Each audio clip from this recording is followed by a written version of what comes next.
Okey, Assalamualaikum warahmatullahi wabarakatuh. Salam sejahtera saya ucap kepada anda semua dari mana saja anda berada. Semoga berada di dalam keadaan sehat sejahtera. So, kita nak sambung pasal kisah 25 Rasul. Jadi aku cerita pasal bahagian pertama. Jadi bahagian pertama cara yang macam tu. So, cara kedua aku buat cara macam ni lah kan. Biasa aku buat macam ni dulu kat Facebook. Aku pernah cakap kan, kalau nak aku tunjuk cara betul-betul punya cara, insya-Allah boleh. Wallahualam, Allah yang Maha Mengetahui. Dia yang apa-apa pun dia je lah. Macam tu cerita dia. Dia yang mengetahui, dia yang menggerakkan. Jadi kita tak tahu itu kuasa dia, wallahualam. So kita nak sambung bahagian kedua. Jadi kita nak cerita bahagian kedua tadi. So sambungannya yang bahagian kedua ni, Bismillahirrahmanirrahim. Kisah Nabi Yusuf, sambungan. Akhirnya saudara-saudara Nabi Yusuf berjumpa semula dengan Nabi Yusuf, tetapi mereka tidak menyedari bahawa beliau adalah saudara mereka. Dia tak sedar.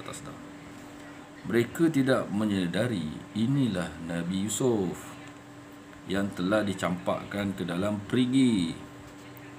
Mereka menyangka Nabi Yusuf telah mati. Nabi Yusuf dengan serta-merta mengenali mereka, sedangkan mereka tidak mengenalinya. Nabi Yusuf tahu bahawa inilah orang-orang yang telah mencampakkannya ke dalam perigi ketika baginda masih kanak-kanak lagi. Mereka orang-orang yang ingin membunuhnya, tetapi Allah Subhanahu Wa Taala telah memeliharanya. Namun begitu Nabi Yusuf tidak memberitahu mereka dan tidak mendedahkan kesalahan mereka. Nabi Yusuf pun berbual-bual lah dengan mereka ni. Kamu semua datang dari mana? So disoal lah oleh Nabi Yusuf. Dari negeri Kan'an, macam Kelantan pun ada kan. Dari negeri Kan'an. Mereka menjawab, siapa ayah kamu? Nabi Yusuf tanya lagi. Yaqub bin Ishaq bin Ibrahim, jawab mereka.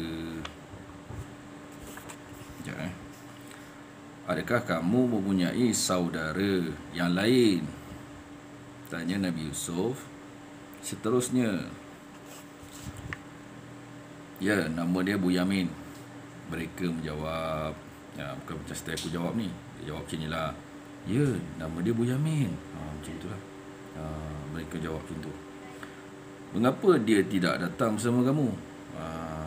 So dia tanya, kenapa Bunyamin tu datang?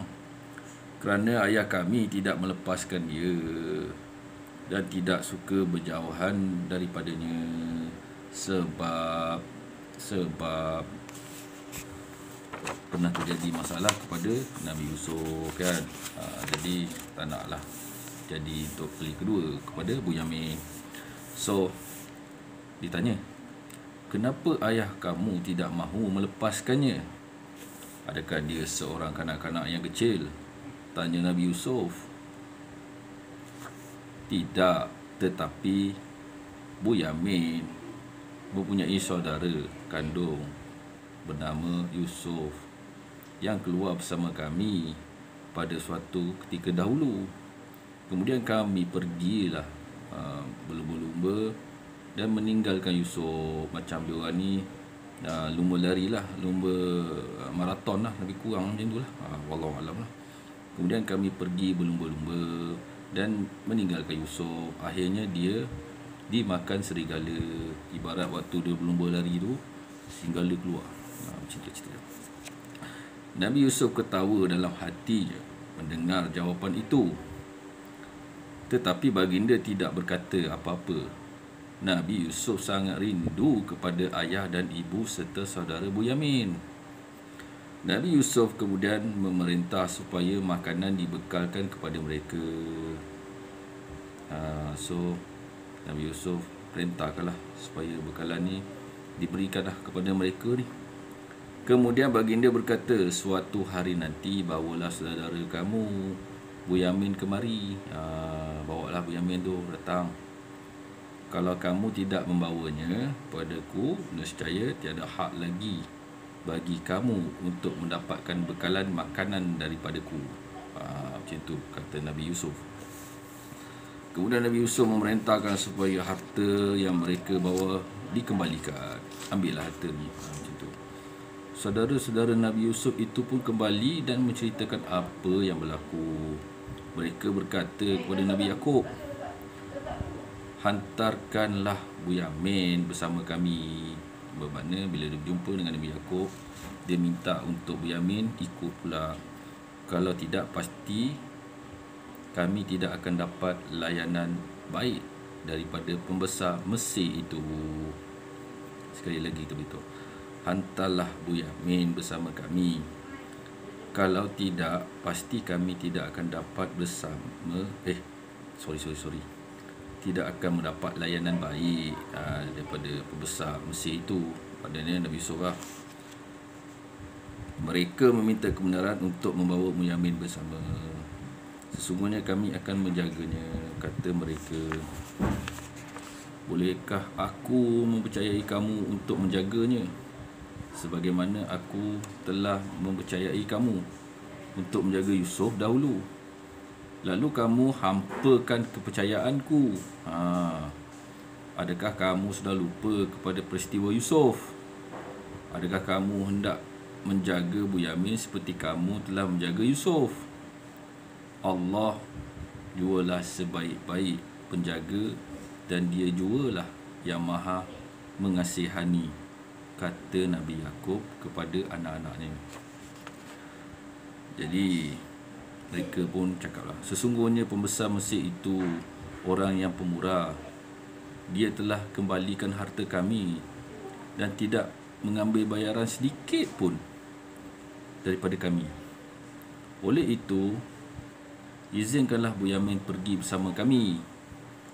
Kami pasti akan mendapatkan haknya juga, kata mereka lagi. So, aku tidak akan melepaskannya, kata Yaqub ya, bersama kamu sehingga kamu berjanji dengan Allah bahawa kamu akan pulang dengan Bunyamin. Melainkan kalau kamu dikalahkan oleh musuh. Adanya mungkin bertemu perang ke apa ke, ada musibah ke kan. So itu tak apa, dibenarkan lah kalau terjadi apa-apa lah musuh apa kan. Wallahualam. Mereka pun berjanji dengan nama Allah Subhanahu Wa Taala. Allah jualah yang menjadi saksi. Allah jualah yang menjadi saksi atas segala apa yang kita katakan itu. Kata Nabi Yaqub, wahai anak-anakku, janganlah kamu masuk negeri Mesir begitu saja, tetapi masuklah melalui beberapa buah pintu yang berlainan. Tidak berapa lama kemudian tibalah masanya untuk saudara-saudara Nabi Yusuf pergi ke Mesir bagi mendapatkan bekalan makanan. Setelah beberapa hari perjalanan, sampailah mereka di tempat yang dituju. Saudara-saudara Nabi Yusuf masuk melalui pintu-pintu berlainan seperti yang disuruh oleh ayah mereka. Maknanya ada syarat-syarat kan. Sampai tu macam itulah cerita dia. So kita sambunglah. Sorry. Lalu mereka pun sampai kepada Nabi Yusuf. Apabila Nabi Yusuf melihat Bunyamin, so Nabi Yusuf melihatlah Bunyamin. Baginda merasa sangat gembira. Nabi Yusuf mengajak Bunyamin tinggal di rumahnya. So Nabi Yusuf pun mengajaklah Bunyamin ni tinggal di rumahnya. Sesungguhnya aku saudaramu, kata Nabi Yusuf kepada Bunyamin. Mendengar kata-kata Nabi Yusuf itu, Bunyamin berasa sangat terkejut. bercampur dengan gembira. Gembira sangat-sangat. Baginda bertanya tentang ibu dan ayahnya serta tentang rumah dan zaman kanak-kanaknya. Nabi Yusuf mahu supaya Bu Yamin tinggal bersamanya. Dengan itu baginda dapat melihat setiap hari dan berbual dengannya serta bertanya mengenai kampung halamannya. Tetapi bagaimana caranya hendak menahan Bu Yamin sedangkan dia akan pulang ke Kan'an pada esok harinya. Tambahan pula saudara-saudara itu telah berjanji kepada Allah SWT bahawa mereka akan pulang dengan Bu Yamin. Bagaimana Nabi Yusuf boleh menahan Bu Yamin tanpa alasan yang kukuh? Orang ramai tentu akan berkata, pembesar itu telah menahan seorang rakyat Kan'an tanpa sebab yang mudah sabar. Sesungguhnya itu sesuatu kezaliman yang besar. Tetapi Nabi Yusuf seorang yang bijak, pandai. Raja Mesir mempunyai sebuah bejana. Jadi kita cemalah bejana. So Raja Mesir ni mempunyai sebuah bejana yang berharga. Beliau selalu minum air daripada bejana itu. Macam cawan lah. Nabi Yusuf meletakkan bejana minuman itu ke dalam tempat simpanan barang-barang Bu Yamin. Setelah Khalifah, saudara-saudara Nabi Yusuf mulai bertolak untuk meninggalkan Mesir. Tiba-tiba kedengaran suara daripada seorang pihak istana. Terdengarlah, "Kamu pencuri!" teriak dari istana raja. Aku ni suka macam-macam tune, mesti aku buat tune tu lah. Tak tahu betul tak betul, kita try. Saudara-saudara Nabi Yusuf terkejut lalu berpaling. Apakah yang telah kami curi? Apakah yang telah kami curi? Tanya mereka. Kami kehilangan bejana raja dan sesiapa yang memulangkannya akan diberi makanan sebanyak muatan seekor unta. Kata salah seorang daripada istana raja.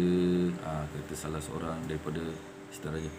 Demi Allah, sesungguhnya kamu tahu bahawa kedatangan kami bukan untuk membuat kerosakan di bumi Mesir ini, dan kami pula bukan pencuri. Kemudian mereka bertanya, apakah balasan bagi pencuri itu jika kami berdusta? Sesiapa yang didapati menyembunyikan bejana itu di dalam karungnya, dia akan ditahan sebagai balasan perbuatannya. Askar-askar raja mula memeriksa karung mereka. Askar-askar raja mula memeriksa karung mereka. Kemudian mengeluarkan bejana itu dari karung Bu Yamin. Mereka berasa malu melihat kejadian itu. Malu lah kan. So kira Bu Yamin ni cuik barang lah. Tapi sebenarnya untuk menahan Bu Yamin tu ada sebab dia. Kita sambung. Nabi Yusuf mendengar kata-kata dusta yang menyinggung perasaan itu, tapi bagi dia diam dan tidak menunjukkan kemarahannya. Mereka teringat janji yang telah mereka buat dengan ayah mereka. Salah seorang daripada mereka merayu kepada Nabi Yusuf, "Wahai menteri, sesungguhnya dia mempunyai ayah yang sudah tua lagi berpangkat. Oleh itu ambillah salah seorang di antara kami sebagai gantinya. Sesungguhnya kami menganggapmu sebagai seorang yang baik budi." Rayu saudara mara Nabi Yusuf. Kami berlindung dengan Allah daripada menahan. Ini apa maksud?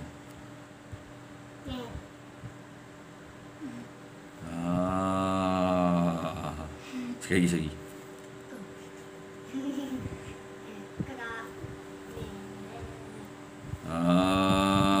Sekali lagi. Okey. Jangan cakap aku cakap seorang-seorang. Dia ni mission incomplete. Mission in secret. Kembalilah kamu kepada ayah kamu dan katakanlah, Wahai ayah, sesungguhnya Bunyamin telah mencuri dan kami tidak menjadi saksi terhadapnya, melainkan apa yang kami ketahui dan kami tidak dapat menjaga perkara yang gaib. Katanya kepada saudara-saudara yang lain. Sebenarnya aku dah skip. Sebenarnya walaupun dipujuk saudara dia, Nabi Yusuf tetap tidak melepaskan Bunyamin. Akhirnya Bunyamin tinggal bersama Nabi Yusuf. Mereka gembira sekali kerana telah sekian lama tidak berjumpa. Saudara mara Nabi Yusuf serba salah dan bingung untuk pulang menemui ayah mereka. Mereka cuba memikirkan apa yang hendak dikatakan kepada ayah mereka. Itulah tengah fikir. Jadi aku skip Apabila Nabi Yaqub mendengar kisah itu, baginda dapat memahami bahawa Allah SWT telah mengaturkan peristiwa penahanan Bunyamin itu dan Allah SWT hendak menguji kesabarannya. Dan sekali, apabila Nabi Yaqub mendengar kisah itu, baginda dapat memahaminya bahawa Allah SWT telah mengaturkan peristiwa penahanan Bunyamin itu dan Allah SWT hendak menguji kesabarannya. Dahulu baginda sedih dan duka cita kerana kehilangan Nabi Yusuf. Dan kini baginda kehilangan Bunyamin pula. Baginda yakin Allah SWT sebenarnya tidak bertujuan menghampakannya dengan kehilangan dua orang anaknya itu. Tetapi Allah Subhanahu Wa Taala mempunyai rencana yang halus. Sesungguhnya terdapat hikmat yang tersembunyi dalam kejadian ini. Allah Subhanahu Wa Taala sentiasa menguji hamba-Nya, kemudian Dia akan mengembirakannya dan memberikan nikmat kepadanya. Tambahan pula anaknya yang sulung juga tinggal di Mesir dan enggan pulang ke Kan'an. Okay, aku sedang mengaji tak? Adakah baginda akan berasa kecewa dengan kehilangan anaknya yang ketiga, sedangkan baginda telah dihampakan dengan kehilangan dua orang anak sebelum ini?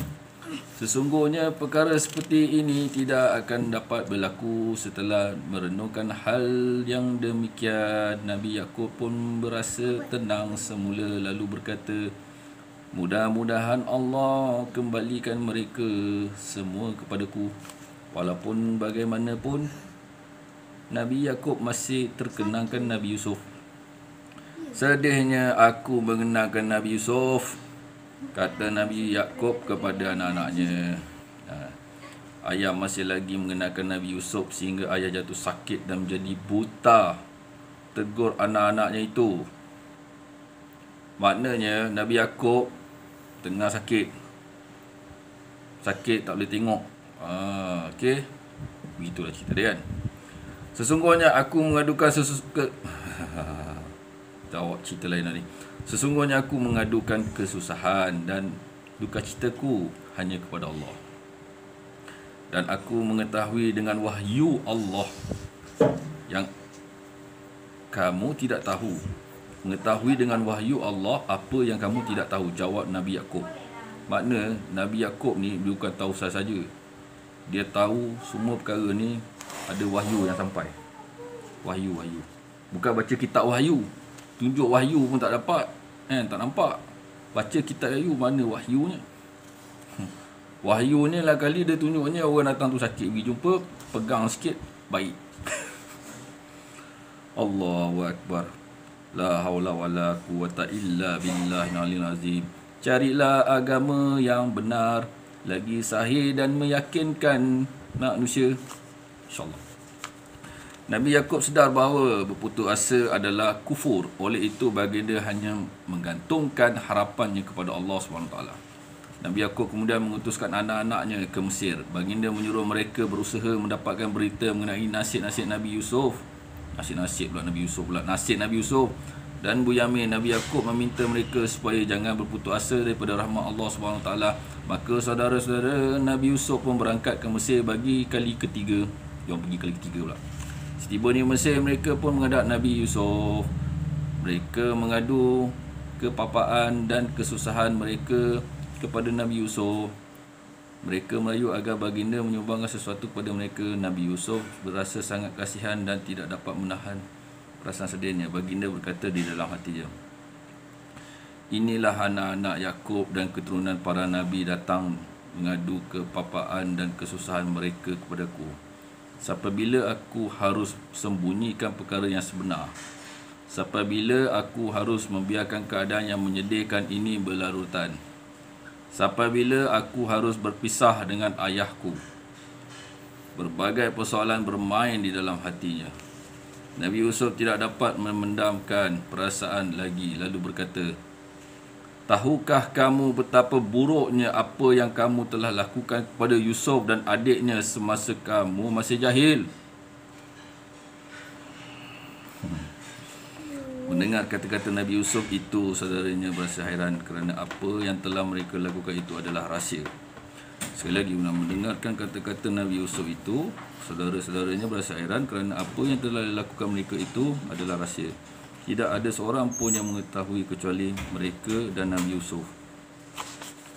Oleh itu, mereka mulai sedar bahawa pembesar Mesir itu ialah saudara mereka, Yusuf. Maha suci Allah, adakah Yusuf masih hidup? Adakah Yusuf masih hidup? Bukankah dia telah mati dalam perigi? Sungguh tidak diduga, betulkah Yusuf sudah menjadi pembesar Mesir?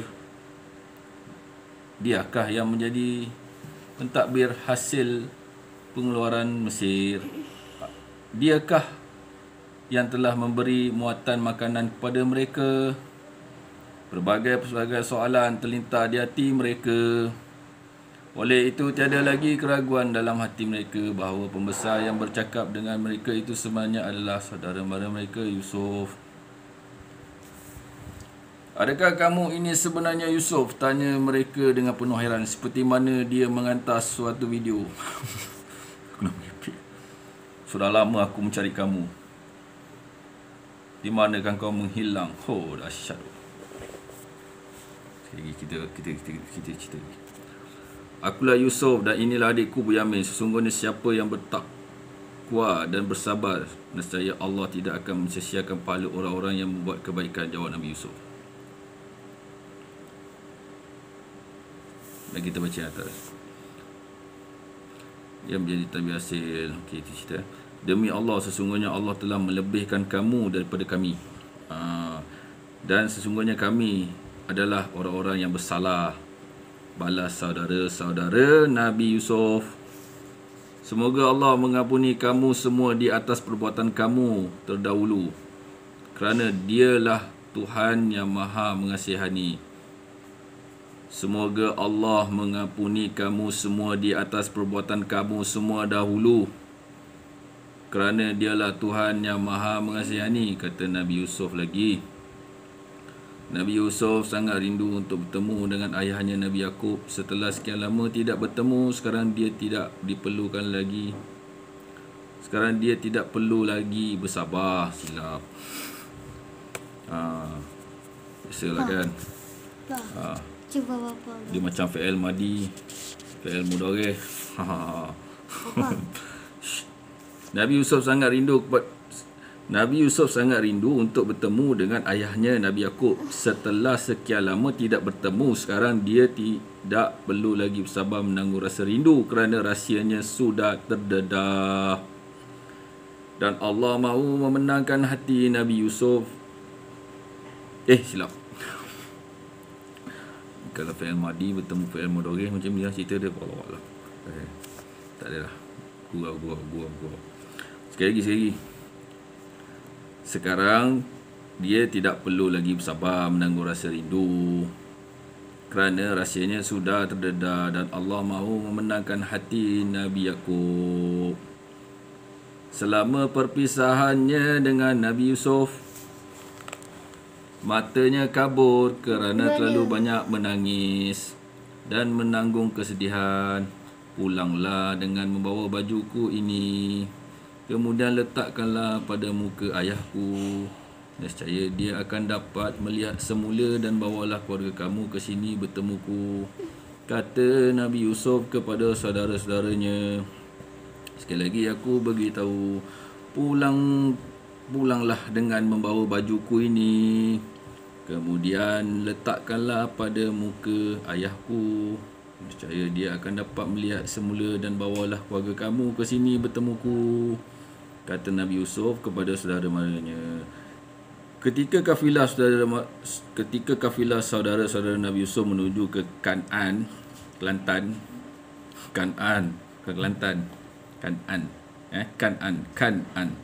Nabi Alhamdulillahirabbil alamin. Nabi Yaakob sudah dapat mencium bau anaknya Nabi Yusuf yang dikasihi itu. Dia dah dapat cium bau dah.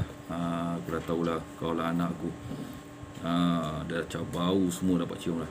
Sesungguhnya aku tercium bau Yusuf, kata Nabi Yaakob. Ketika itu masih dalam keadaan yang tidak siuman. Kamu ini masih berada dalam keadaan tidak siuman disebabkan perkara yang silam, kata salah seorang kaum kerabatnya. Tidak lama kemudian utusan itu membawa baju Nabi Yusuf itu tiba. Diletakkan baju tersebut pada muka Nabi Yaakob. Dengan takdir Allah Subhanahu Wa Taala, baginda pun mendapat melihat semula seperti sedia kala. Dapatlah lihat. So Nabi Yaakob dapat melihat semula. Kun fayakun, kun fayakun, kun fayakun. Itu kalau jadi maka jadi-jadilah. Wahai ayah, maafkanlah segala dosa yang telah kami lakukan. Mohonkanlah kepada Allah. Kamu tahu kamilah yang salah. Rayu saudara mara Nabi Yusuf ni, saudara-saudara dia. Macam tu cerita dia. Bukankah aku telah berkata kepada kamu, sesungguhnya aku mengetahui melalui wahyu Allah apa yang kamu tidak tahu, kata Nabi Yaakob.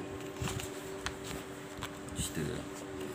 Aku akan memohon kepada Allah untuk kamu, sesungguhnya dialah yang maha pengampun lagi maha mengasihani, balas Nabi Yaakob.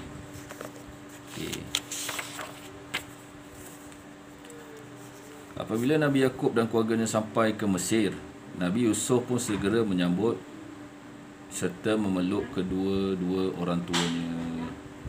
Tidak dapat digambarkan betapa gembiranya mereka di saat itu. Peristiwa hari itu disaksikan oleh orang ramai di Mesir.